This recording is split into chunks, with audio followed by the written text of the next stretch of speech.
Halo semuanya, selamat datang di Merantau ke Jerman. Aku Ria dan di video kali ini aku punya segmen baru di YouTube channel aku. Namanya Cerita Diaspora. Nah, sesuai dengan judulnya, aku bakal menceritakan cerita-cerita diaspora Indonesia di seluruh dunia, khususnya di Jerman. Aku bakal kurasi dan mengumpulkan banyak cerita dari berbagai sumber dan membaginya pada kalian. Nah, kalau kalian diaspora Indonesia dimanapun kalian berada, dan ingin berbagi cerita kalian, bisa banget kirim cerita kalian ke email aku di merantaukejerman@gmail.com. Nah, sebelum kita masuk ke cerita diaspora pertama, kita kenalan dulu dengan tokoh utama di cerita ini, yaitu Rere. Rere ini ketika cerita ini dimulai pada tahun 2017 tepatnya berusia sekitar 24 tahunan. Dia mahasiswa semester akhir yang mulai merasa jenuh suntuk terhadap kehidupannya dan stuck dengan skripsinya. Rere mulai cari-cari hal yang mungkin bisa dilakukannya dan nemu satu program yang mungkin cocok buat dia, yaitu program au pair di Jerman. Buat yang belum tahu, au pair itu adalah salah satu program di Jerman yang bisa bawa kamu tinggal dan menetap di Jerman selama maksimal 12 bulan. Nah, selama kamu tinggal di Jerman, kamu bakal tinggal sama host family alias Gastfamilie kalau dalam bahasa Jerman. Nah, kita singkat jadi GF aja di sini. Nah, si GF ini bakal memenuhi semua kebutuhan pokok kamu selama tinggal bareng mereka. Jadi kamu bakal tinggal sama mereka nih. Dan semua kebutuhan pokok kamu bakal dipenuhi seperti makanan dan lain-lainnya.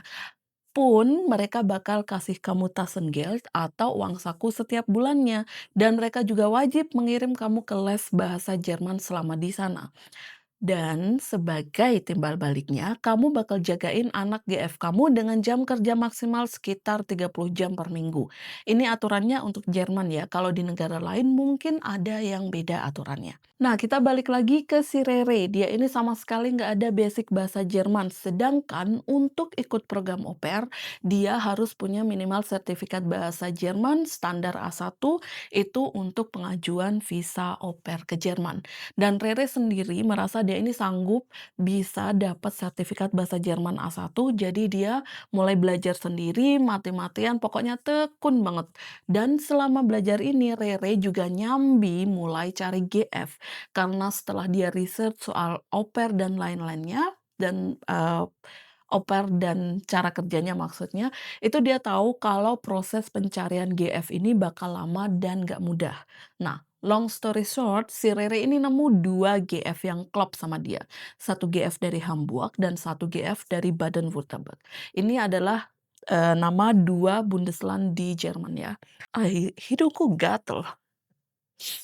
Oke, kita lanjut. Dalam perjalanannya, Rere ini merasa kalau mending dia pilih GF yang dari Baden-Württemberg, karena ternyata anak GF yang di Hamburg itu, punya kebutuhan khusus, yaitu dia ini ada Down syndrome. Jadi Rere sendiri merasa dia nggak sanggup, karena dia nggak ada basic kerja sama anak, dia nggak ada basic jagain anak sebenarnya, jadi dia takutnya ada apa-apa nanti kalau di Hamburg, karena ketidaktahuannya. Jadi akhirnya dia lebih, prefer atau lebih milih si GF yang dari Baden-Württemberg. Singkatnya kemudian si Rere ini akhirnya lulus nih ujian bahasa Jerman, dapat sertifikat A1 juga, dan GF yang di Baden-Württemberg ini juga sudah kirim kontrak au pair asli ke dia.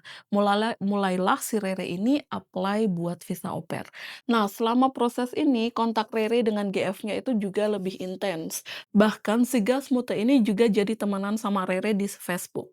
Sebelum kita lanjut ceritanya, kita kenalan dulu sama si GF yang dari Baden-Württemberg ini. Jadi si Gasmuternya alias host momnya si Rere ini namanya Laura. Laura ini punya suami namanya Matias, dan mereka berdua, Laura dan Matias ini punya 2 anak. Namanya yaitu Yosef, umurnya 2 tahun, dan Maxi, umurnya 1 tahun. Selain 2 anak ini, masih ada satu anak lagi yang tinggal sama mereka, yaitu Lukas. Lukas ini adalah anak Laura dari pernikahan sebelumnya. Dan Lukas sendiri sudah remaja ya, jadi dia nggak bakal masuk terlalu banyak dalam cerita ini karena nantinya Rere bakal cuma jaga si Yosef sama si Maxi. Jadi kesimpulannya ada 5 orang nantinya di rumah itu, Laura, Matias, Lukas, Yosef, dan Maxi. Dan akhirnya setelah penantian panjang dan mendebarkan, akhirnya visa au pair si Rere ini keluar juga. Dan 1 hari sebelum keberangkatannya ke Jerman, Rere ini update status di Facebook. Seperti kebanyakan orang di tahun 2017-an, Facebook adalah tempat kita untuk meluapkan kegembiraan. Jadi si Rere melakukannya juga dan si Rere ini update status dan nulis, "Ye, akhirnya aku bakal tinggal di negaranya si Hitpip." Kamu tahu kan apa kelanjutannya? Dan si Laura baca tuh statusnya si Rere dan dia langsung nulis pesan ke Facebooknya Rere panjang banget. Intinya kalau dia nggak suka dengan status Facebook Rere dan ngerasa kalau Rere mungkin nggak cocok sama mereka. BTW, buat kalian yang belum tahu tema Hitpip dan Naspip ini buat orang Jerman sendiri itu tema yang sangat sensitif. Laura dan Matthias sendiri itu orang Jerman asli dan bagi mereka nggak bisa tema kayak gini dibecandain atau jadi jokes recehan atau jadi jokes sehari-hari. Kayak gitu mereka nggak terima. Dan Rere yang udah usaha gila-gilaan buat dapat visa au pair langsung ngerasa jantungnya copot baca pesan dari Laura. Si Rere sendiri juga langsung berusaha sebisa mungkin menjelaskan ke Laura dari perspektif dia, kenapa dia sampai nulis kayak gitu. Berjam-jam mereka kontakan, akhirnya Laura bilang, "Ya udah nggak apa-apa, kamu tetap bisa terbang besok, tapi kami memutuskan nggak mau ambil kamu sebagai au pair selama 1 tahun," karena kan awalnya kontraknya sama Laura sama si Rere ini 1 tahun ya. Dia bilang gitu, dia nggak mau selama 1 tahun, jadi 3 bulan aja. Nanti setelah 3 bulan, Rere bisa cari GF baru di Jerman. Rere sih iya-iya aja langsung, buat dia yang penting terbang dulu ke Jerman. Dan akhirnya besoknya Rere terbang nih ke Jerman dan mendarat di Bandara Munich. Kenapa di Bandara Munich bukan di Bandara Stuttgart? Karena meskipun si Laura ini tinggalnya di Bundesland Baden-Württemberg, tapi lebih cepat arahnya kalau jemput Rere dari Bandara Munich daripada dari Bandara Stuttgart. Dan Rere yang nggak terlalu paham geografi Jerman, dia sih oke-oke aja. Jadi ketika dia beli tiket pesawatnya, dia ambil yang dari Jakarta, Munich, kayak gitu. Dan ketika itu yang jemput si Rere ini si Matthias sendirian. Laura tunggu aja di rumah karena mereka kan punya 2 anak, jadi mending mereka stay aja di rumah. Dan Laura seperti biasa dan si Rere seperti biasa oke-oke aja. Dan perjalanan semuanya lancar, Rere ketemu Matthias, agak canggung memang karena bahasa Jerman Rere ketika itu masih jelek banget. Dia komunikasi selama ini sama Laura juga pakai bahasa Inggris, karena ya seperti aku bilang, Rere ini masih standar A1 yang A1 ujian, jadi belum pernah bener-bener ada kontak sama orang Jerman, dan Matthias sendiri bahasa Inggrisnya jelek, jadi mereka awalnya agak awkward gitu. Tapi untungnya pas sampai rumah, kenalan sama Laura, sama Lukas, sama Yosef, dan Maxi, semuanya kelihatan ramah, dan di sana Rere juga dapat kamar sendiri di rumah itu. Nah, minggu pertama di Jerman itu jadi minggu perkenalan buat si Rere. Laura ini cerita atau menjelaskan ke Rere hak-hak dan kewajiban dia sebagai au pair di keluarga mereka, dan Rere juga mulai ditinggal sendiri sama anak-anak sejam sama 2 jam tanpa Laura. Dan selama tinggal sama mereka, Rere ini awalnya lumayan kaget, karena ternyata Laura dan Matthias ini sering banget berantem berantem, cekcok gitu, kayak adu mulut, dan itu keras banget, sampai kayak nada teriak-teriak. Dua-duanya nggak ada yang mau kalah, bahkan mereka sering banget banting pintu ketika berantem.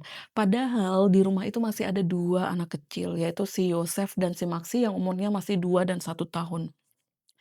Tapi ya gitu, kalau Laura sama Matthias berantem, dunia selasa milik berdua. Di saat itu Rere ngerasa kasihan banget sama, anak-anak.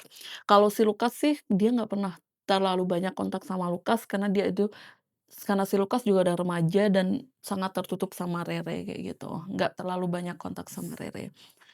Sementara itu sebenarnya kalau sama Rere sendiri, si Laura ini ramah dan terbuka. Jadi sama sekali kalau berantem ya udah sama Matthias aja. Rere nggak ada ikut campur sama sekali, nggak diikutkan juga. Dan si Laura ini kadang juga jelasin kenapa dia sama Matthias ini banyak berantem. Ketika Laura jelasin itu, Rere sih ya iya-iya aja karena Mungkin ketika itu, si Rere ini juga nggak terlalu paham mereka ini berantemnya kenapa, karena ternyata si Laura dan Matthias ini aslinya dari Bayern dan ketika dari Bayern atau dari Bundesland Bavaria ya, dan ketika mereka berantem tuh mereka pakai dialek. Jadi si Rere ini kalau mereka pakai Hochdeutsch atau standar, bahasa Jerman normal aja dia kadang ada yang nggak ngerti. Ini pakai dialek Bavaria, tambah nggak ngerti. Tapi untungnya ketika itu Rere ngerasa syukur. Ya dia bersyukur karena dia belum terlalu bisa bahasa Jerman atau belum bisa bahasa Jerman gitu. Nah, tapi kalau ngobrol nih, Laura ini sabar banget sama Rere. Dia jelasin baik-baik pakai bahasa Jerman yang mudah dan bisa dipahami sama Rere. Bahkan menurut Rere, dia berterima kasih banget sama Laura karena Laura ini bilang dia nggak akan bicara sama Rere pakai bahasa Inggris cuma sampai 2 minggu pertama, habis itu dia bakal full bahasa Jerman. Kata Laura sih biar si Rerenya lebih cepat dan paham bahasa Jerman dan menurut Rere sendiri, keputusan Laura ketika itu emang sulit buat dia, apalagi dia nggak cuma harus adaptasi sama bahasa, tapi juga lingkungan, cuaca, semuanya tapi ternyata keputusan, Laura itu cukup baik karena itu efeknya bisa dirasakan Rere cukup besar ketika itu. Nah, sebulan, 2 bulan Rere ini mulai terbiasa sama ritme keluarganya si Laura. Yosef sama Maxi juga udah mulai nempel dan deket sama si Rere, dan Rere juga udah merasa masa bodoh gitu sama pertengkarannya Laura sama Matthias. Karena sering banget berantem kayak ya udah kayak jadi kebiasaan sehari-hari aja gitu. Dia kagetnya cuma kalau misalnya Matthias sama Laura ini berantemnya pas pagi banget atau pas malam gitu, karena iya, mereka kan berantemnya, keras banget ya, jadi kayak mengganggu gitu.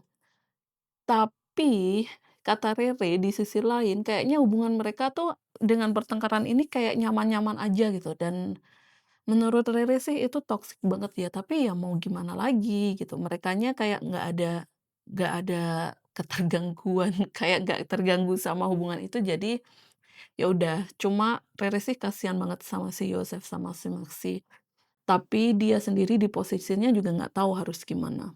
Yang sisi positifnya sih, untungnya hubungan toksik ini cuma di antara mereka berdua. Jadi cuma bener-bener berantemnya ini Laura sama Matthias. Di luar itu mereka kayak biasa aja ketika mereka ngobrol sama Maxi, sama Yosef, sama Lukas, sama Rere sendiri itu kayak biasa aja gitu. Dan ya dan anak remajanya mereka tuh jadi kayak, mungkin saking udah biasanya jadi kayak semakin lebih masa bodoh daripada si Rere, dan mereka juga seperti aku bilang tadi nggak terlalu banyak kontak ya, paling cuma kalau papasan gitu di rumah bilang, "Halo," udah gitu aja nggak ada ngobrol sama sekali. Dan ingat nggak waktu si Laura bilang dia cuma mau Rere tinggal di situ selama, 3 bulan aja. Ternyata setelah 3 bulan Laura ini tiba-tiba bilang sama Rere, kalau dia dan Matias ingin Rere tinggal setahun aja sama mereka. Laura bilang Yosef sama Maxi ini udah deket banget sama Rere dan ternyata setelah dijalani, Laura merasa cocok juga sama Rere.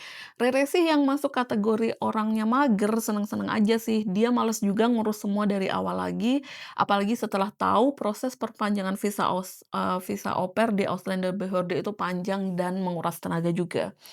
Mungkin kata Rere, kalau dia cari GF lain, dia bisa aja menemukan GF yang lebih baik, di lingkungan yang lebih baik. Atau bisa juga lebih buruk. Karena selama di Jerman, Rere juga banyak gabung komunitas au pair di sana dan dia dengar juga banyak cerita buruk selama au pair dari orang-orang lain kayak gitu. Jadi kayaknya Rere mencoba menulikan telinganya kalau Laura sama Matias ini berantem.